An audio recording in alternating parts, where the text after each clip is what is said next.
como a gente deve ter um relacionamento com o cliente e como que nós devemos fidelizar o cliente. Então, hoje eu vou falar justamente sobre isso com vocês, relacionamento com o cliente, algo que na advocacia é um tanto complexo, tá?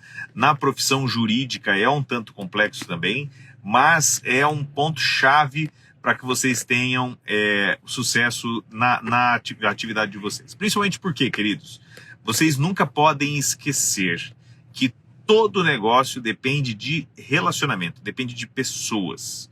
Se você não consegue entregar o seu serviço para alguém, se você vai advogar e você não consegue ter clientes para entregar o seu serviço, se você não vende, portanto, não tem porquê você ter um serviço. A maioria das pessoas não entende isso, né?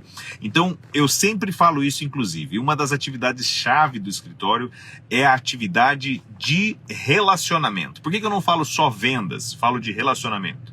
Porque o relacionamento com os clientes também envolve o que eu acabei fazendo hoje, que é, assim como iniciar relacionamentos, também saber o momento de encerrar relacionamentos, tá? Vejam que esse é um aspecto muito importante que a gente precisa cuidar no nosso negócio. E uma primeira dica que eu quero deixar para vocês hoje de relacionamento é o seguinte: separem o relacionamento positivo do relacionamento negativo. Então vejam, a ideia é que no escritório nós temos alguns traços do relacionamento com os clientes que são traços que podem causar algum desgaste. Por exemplo, relacionamento financeiro, tá? Então, o financeiro, muitas vezes com o cliente, pode gerar algum desgaste. Pode ser que você tenha uma situação em que você precisa, por exemplo, cobrar o cliente. Eu sempre falo do financeiro, né? Pode ser que você tenha uma inadimplência de cliente. Esse momento agora é um momento típico para isso, em que nós temos situação de inadimplência, né? Estamos num cenário de pandemia, em que a maioria das pessoas tem dificuldades em arcar com pagamentos, né? Em arcar com obrigações financeiras, e muitas vezes o advogado fica sem receber, tá? Veja, se for para você cobrar o cliente, isso, o ideal é que seja uma pessoa. Se for para você ligar para o cliente e falar: fulano, ó, eu quero te falar o seguinte, nós estamos nesse momento de pandemia, o troço piorou de novo, e eu tô querendo te dar um 15% de desconto mensal, tá? Pra você sempre lembrar aí que a gente tá junto, somos parceiros. Porra, isso é positivo, tá? Então faça o cliente, faça o advogado ou o sócio aí, a sócia, que faz o relacionamento positivo. Então essa que é a ideia, a gente conseguir diferenciar o relacionamento positivo, que é aquele relacionamento que a gente tem para trazer benefícios e para trazer boas notícias, do relacionamento negativo, que são questões burocráticas, questões financeiras principalmente, cobrança do cliente, etc. Tá? Profissional versus amizade. Vejam, pessoal, uma dificuldade grande da nossa profissão é você conseguir ter um relacionamento com o cliente em que você não absorva os problemas que são do cliente, tá? Isso é um problema que a gente costuma ter do ponto de vista profissional. Então, essa é uma dificuldade que eu quero que vocês sempre reflitam sobre como que vocês podem lidar com ela, tá? Eu digo o seguinte: existe, claro, uma expectativa, mas eu não cumpro muito bem essa expectativa não, tá? Se a gente pegar e for avaliar à risca, nós teríamos que evitar ao máximo o relacionamento pessoal com o cliente. É isso, tá? A verdade é essa. Agora, é possível, né? Você que já advoga, me fala, você consegue ficar completamente afastado, né? Qualquer relação pessoal? Eu digo o seguinte: você consegue não ficar com aquele pesar quando você eventualmente tem, por exemplo, um processo contencioso e você perde, né, uma ação, um recurso? Ou você, quando você acaba tendo um resultado positivo, né? Eu tenho vários amigos que são clientes, tá? Afinal de contas, amigos, muitas vezes, dependendo de qual é o caso, precisam que a gente atenda da maneira como a gente atenderia para nós mesmos, né? E aí entra muito esse papel de assessoria, tá? Essa questão de ser um conselheiro de confiança para muitas questões que nem são jurídicas, né? Então, às vezes, você tem essa necessidade de conversar com o cliente e fidelizar o cliente, né? Então, isso é algo importante, tá? Da gente manter esse relacionamento. Mas vejam, realmente acontece com muita frequência essa necessidade que se desperta para nós de nós termos sim um relacionamento com o cliente que seja um relacionamento um pouco mais próximo, um pouco de aconselhamento. Não evitem isso, tá? Não evitem de vocês terem um relacionamento com o cliente em que você realmente entra no time, tá? Eu sempre digo isso, que eu entro no time do cliente. Só o que nós não podemos fazer, pessoal, é realmente sentir o peso do cliente, porque isso acontece, tá? Principalmente na área em que vocês estão se preparando para atuar agora, quando a gente atua no direito do Estado, você tem algumas demandas que são demandas que realmente são difíceis, tá? E muitas vezes pode ser que você tenha algumas questões que parecem insucessos, isso é um fato. Agora, o que a gente precisa fazer é saber que no final do dia nós não podemos tomar, apesar de a gente abraçar, ter dor de dono, é o que a gente fala em negócios, né? A gente abraçar aquela demanda como se fosse nossa, a gente não pode internalizar o peso daquela demanda como se fosse nossa. Faz sentido quando eu falo isso para vocês ou não? Porque senão isso acaba sendo algo que pesa bastante para nós. Aí nós, como profissionais, né? A gente absorve esse caráter negativo que também existe principalmente no contencioso, tá? Então isso deve ser evitado a todo custo. Quer dizer que seja possível evitar sempre? Não. Quer dizer que você vai conseguir evitar? Não sei. Tá? Quer dizer que eu evite sempre? Não, eu sou um cara que eu tenho muito esse relacionamento sentimental, apesar de não parecer, né? A gente cria uma casca, mas a gente acaba sendo sensível. Então esse tipo de coisa que faz com que a gente realmente tenha dificuldades, tá?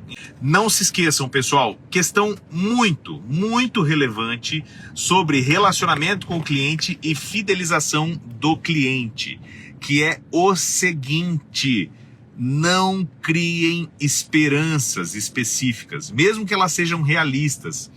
Não criem esperanças específicas no cliente, não criem expectativas de resultados. Pior ainda, tá? Não prometam resultados de qualquer tipo de demanda. Isso é muito importante, muito, muito, muito importante, gente. E por que isso?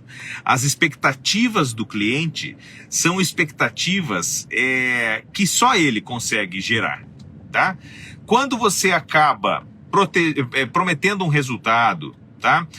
Ou dando uma expectativa para o cliente que, por mais que seja realista, ela não é certa, e do que a gente faz nada é certo, gente. Nada é certo, tá? Aquilo acaba sendo muito prejudicial. Por quê? Se você vai e promete um resultado para o cliente, se o resultado se realiza, você não fez mais do que sua obrigação. Você prometeu o resultado, tá? Se o resultado não se realiza, é uma falha sua. Você não prometeu o resultado? Se você prometeu o resultado, aquele resultado tinha que ter acontecido, tá? Agora, se você conscientiza o resultado, o cliente, dos riscos e de uma maneira concreta diz quais são os riscos do cliente, tá? Então vejam, queridos, que nesse caso, o que acontece é que a gente tem uma situação bastante específica em que, se você não promete resultado e principalmente se você conscientiza muito, muito bem o seu cliente dos riscos, você acaba tendo um cenário muitíssimo melhor. Por quê? Se o resultado que é do maior risco possível que você expôs para o seu cliente, o risco se realiza e de fato ele não tem necessariamente o que outro advogado diria que seria o sucesso, está tudo certo. Você falou para o cliente qual que era a situação e isso se torna realidade. tá? Então, aí você mostra que não é necessário a gente ganhar uma demanda para trazer a melhor solução para o cliente. Muitas vezes o que aconteceu foi o seguinte, você foi lá, você chegou para o cliente e falou, olha, o que a gente consegue fazer é isso e eu vou fazer o máximo para que você não tenha problemas com essa situação. E aí você vai lá e evita um cenário pior ainda do que foi aquele cenário que aconteceu. Ótimo, maravilha, tá? Então isso já foi algo positivo. Agora, se você consegue algo melhor, por exemplo, se você consegue melhor do que o pior risco, aí o mérito é seu. Veja que a gente está numa situação contrária daquele que promete o resultado. Olha os dois extremos e veja como que isso se relaciona com fidelização de clientes, tá? É isso que eu quero que vocês tenham. Sejam sempre realistas, talvez até um pouquinho pessimistas. Por quê? Se você vai lá e promete o resultado, ao prometer o resultado, o seu cliente fica na seguinte situação. Se você promete e entrega, você não fez mais do que sua obrigação. Se você promete e não entrega, você é o filho da mãe, tá? Você agiu errado.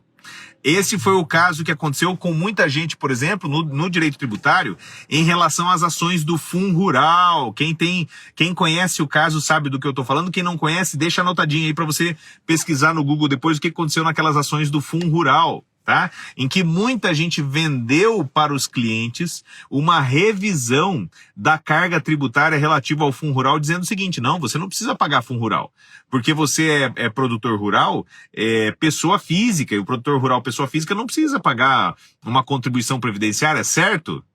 Errado. Aí o cara foi lá e falou, ó, eu consigo uma liminar para você, você vai ficar... daqui para frente você não paga mais. E teve gente que ficou 10, 12 anos sem pagar o Fundo Rural. No final, chegou lá no STF. Sempre lembra do que eu falo para vocês sobre essa questão de teses doidas, gente. Chegou lá no STF no final, o cara perdeu, naturalmente, óbvio que perdeu, porque não tem como você ter uma atuação sólida com essas teses doidas, tá? O STF não sustentou essa tese do Fundo Rural. E aí, com isso, gente, o cliente veio atrás dele e falou, escuta, fulano, você não me falou que eu não precisava pagar? Agora eu tô com essa dívida aí.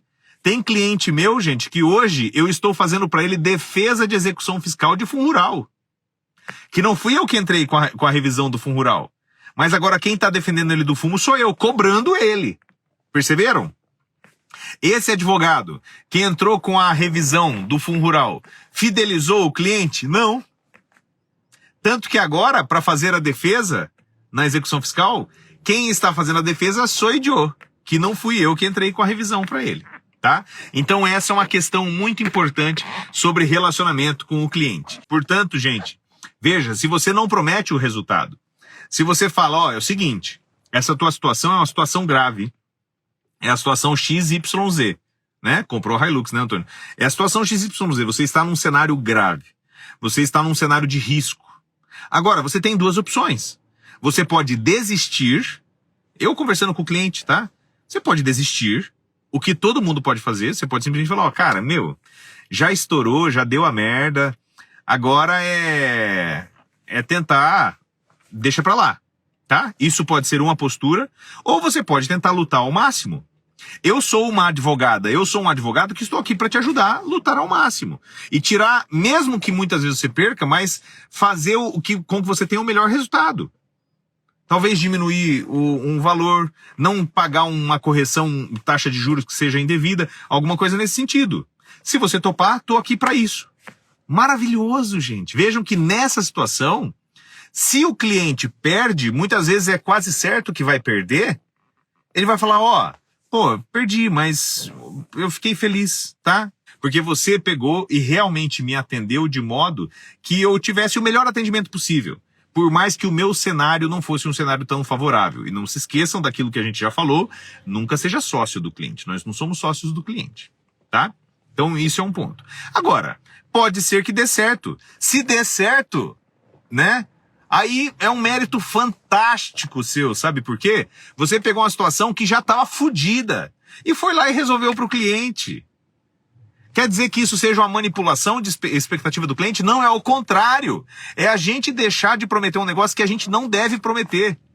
Tanto que do ponto de vista da ética do advogado e da advogada, vocês vão ver que o nosso código de ética proíbe que a gente prometa resultados, tá? Isso, inclusive, muitas vezes se caracteriza como litigância temerária, beleza?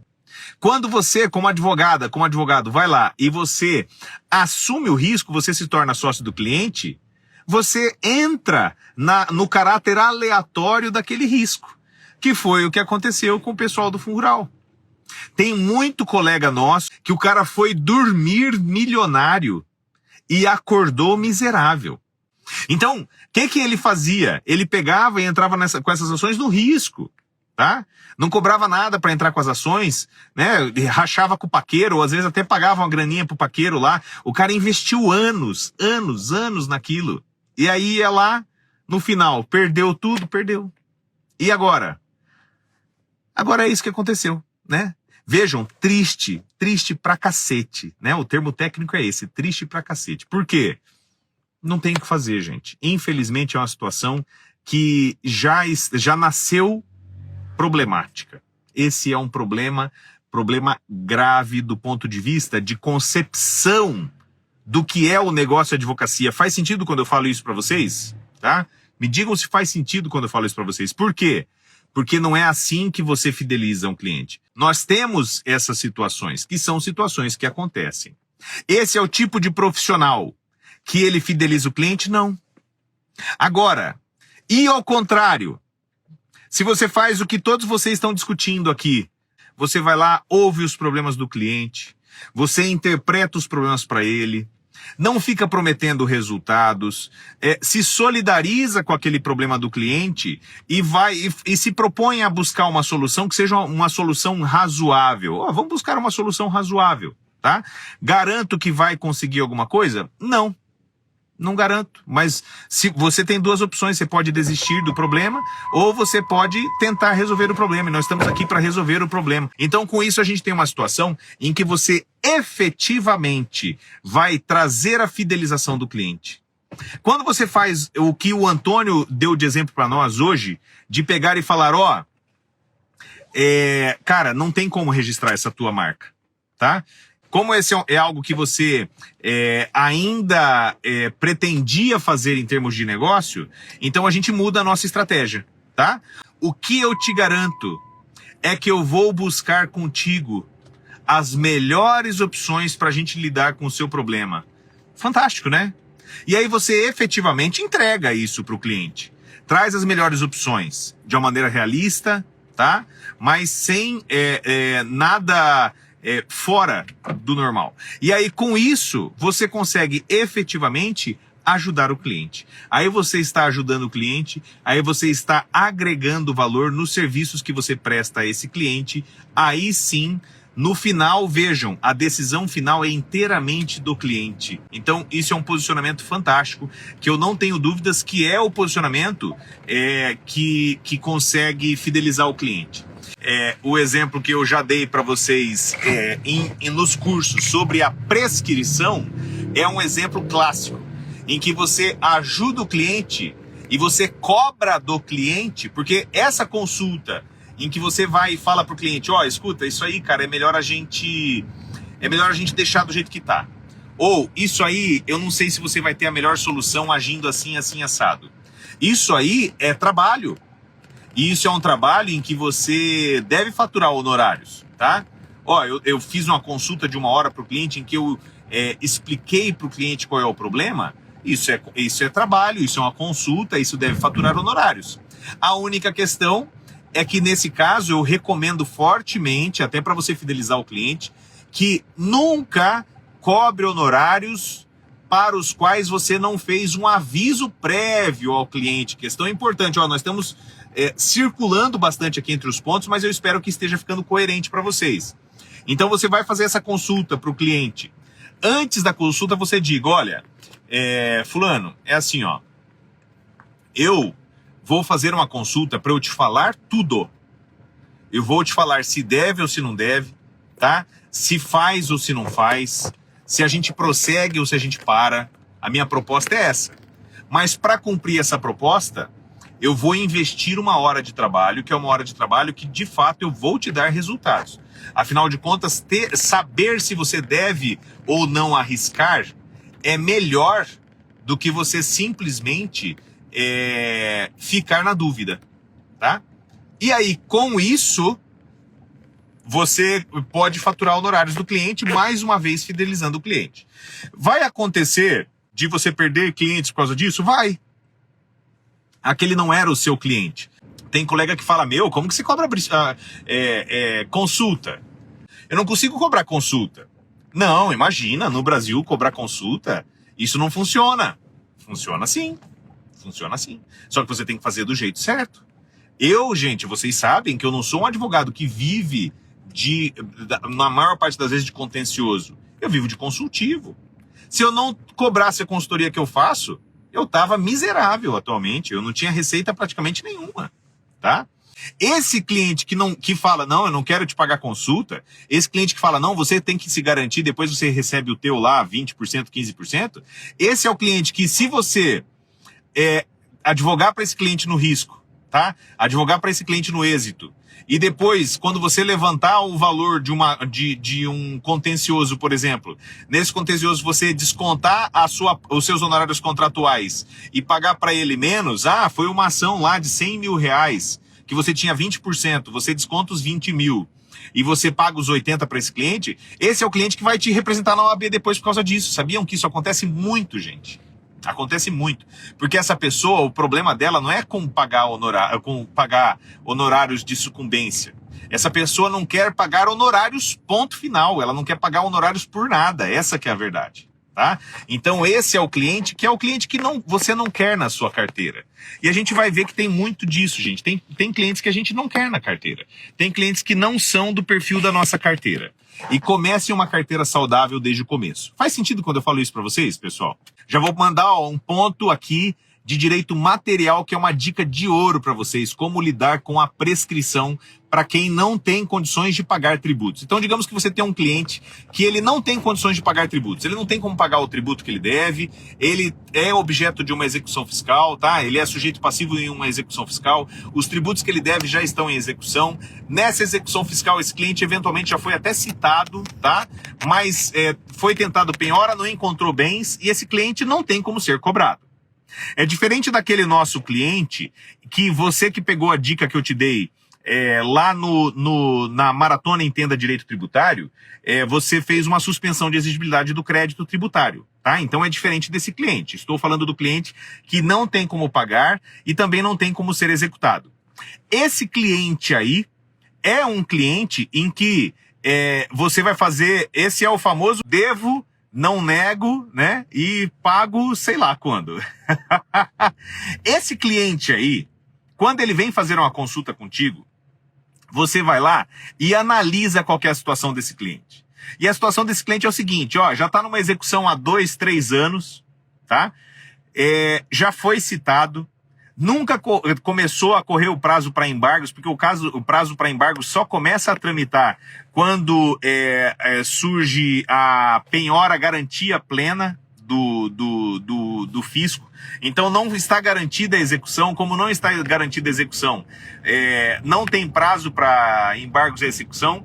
Não se surpreendam se você tiver processos com 4, 5, 6 anos que o cliente já foi citado e ainda não começou a correr prazo para embargos, tá, pessoal? Porque só corre prazo para embargos quando já garantiu o juízo. Se o cara tá lá na merda e não tem bens, não tem nada, não tá garantido o juízo, não correu o prazo para embargos. E aí esse cliente veio perguntar para você, o que eu faço? Tá? O que você vai fazer? Você vai cobrar uma consulta desse cliente para resolver o problema. Tá? Pode ser que esse cliente não tenha dinheiro para pagar lá 4, 5, 6 mil de tributos, mas vai ter os R$ 180,37 para pagar a tua hora de consulta. E aí esse cliente vai te pagar os R$ 180,37 para fazer sabe o quê? Para você chegar para ele e falar, escuta, fica quieto, não faz nada. Esse é o melhor conselho que alguém pode dar para esse cliente. Por quê, gente? Vou explicar para vocês. Se esse cliente vai lá no advogado desavisado, que é o exemplo que eu sempre dou do advogado que não entende bosta nenhuma de tributário e vai dar consultoria de tributário, né? Se esse cliente vai lá no advogado desavisado, o advogado desavisado vai falar para ele o seguinte: não, ó, vamos fazer o seguinte, saiu um refis aí, ou saiu um PERT, vamos aderir a esse refis, ou vamos fazer um parcelamento que pelo menos você rola a dívida, né? O advogado desavisado vai falar isso aí. Se você vai lá e recomenda ao cliente que faça um PERT, um parcelamento, ou que adira a um refis, o que você fez com esse cliente? Porque essa adesão ao refis, ou ao PERT, ou parcelamento, é uma confissão de dívida. E aí, isso ferrou ele mais ainda. Essa confissão de dívida, ela interrompe a prescrição. E aí, lascou o cliente. Veja, qual era a melhor opção para esse cliente? Ficar quieto. Porque se ele fica quieto, se não fala nada, se ele fica de buenas, né? Ele pegou e simplesmente não se manifestou sobre aquele débito. E aí o que você faz? Qual que é o seu papel como advogado, como advogada? É segurar o cliente e falar: meu, não faz nada, não faz nada, não faz nada. Sabe, na briga, o cara que segura alguém atrás, não faz nada, não faz nada. Fica quieto. Você tem como pagar? Não. Você tem patrimônio? Não. Tem algum dinheiro na conta para te bloquear? Não, meu, eu tô na bosta, tá? Tô comprando cesta básica na conta da minha sogra. Então fica assim, daqui 5 anos morreu a história. Daqui 5 anos prescreveu. Quem é que tem a obrigação de cobrar? É o fisco. Cada um na sua. O fisco é que tem a obrigação de pagar, de cobrar. Não conseguiu cobrar, prescreveu, tá? Agora, quando você, por qualquer ato inequívoco, ainda que extrajudicial, vai lá e reconhece o débito, o que acontece é que você interrompe a prescrição. Interrupção da prescrição, o que é, gente? Você vai lá, zera e começa a contar de novo. Vejam que nesse caso, como é que você tem um bom relacionamento? Como que você fideliza esse cliente? Você fideliza esse cliente se você vai lá e agrega valor para ele dando um bom conselho. E muitas vezes o bom conselho pode ser: escuta, cara, fica de buenas, não faz nada. Fica quieto, fica na sua, segura a onda aí, tá? É isso que é advogar para o cliente, principalmente em direito tributário. Tem muita gente que acha que fidelizar o cliente é ficar fazendo correria e ficar mexendo doce e falar: não, eu vou te fazer alguma coisa, tá? Que era a impressão que o cliente que eu fui hoje tinha, né? Para fechar o ciclo da nossa conversa, eu fui no cliente e falei: escuta, fulano, ó, eu já tô te falando, eu já tinha te falado isso antes, vou falar agora, tá? Gosto muito de você, vou continuar te visitando, vou continuar, inclusive, te aconselhando no que você precisar, não tem problema, mas eu não vou advogar mais para você. Porque o que eu faço não tá agregando para você. O que você pegou e por que você me contratou? E o cliente me falou o seguinte: ah, não, eu contrato porque eu procuro gente que vai vir aqui e agregar valor para nós. Trazer retorno financeiro. Eu falei: bicho, não é isso que eu vou fazer. Eu não vou te trazer o retorno financeiro direto. O cara que vem e te promete, porque esse cliente depois foi visitado lá por outros profissionais, pedindo revisão tributária, não sei o quê. Eu falei: meu, não é isso que você precisa trabalhar certinho. Você quer ter paz, você tá a caminho de aposentar, que é a situação desse cliente, tá? E depois ele falou: é verdade.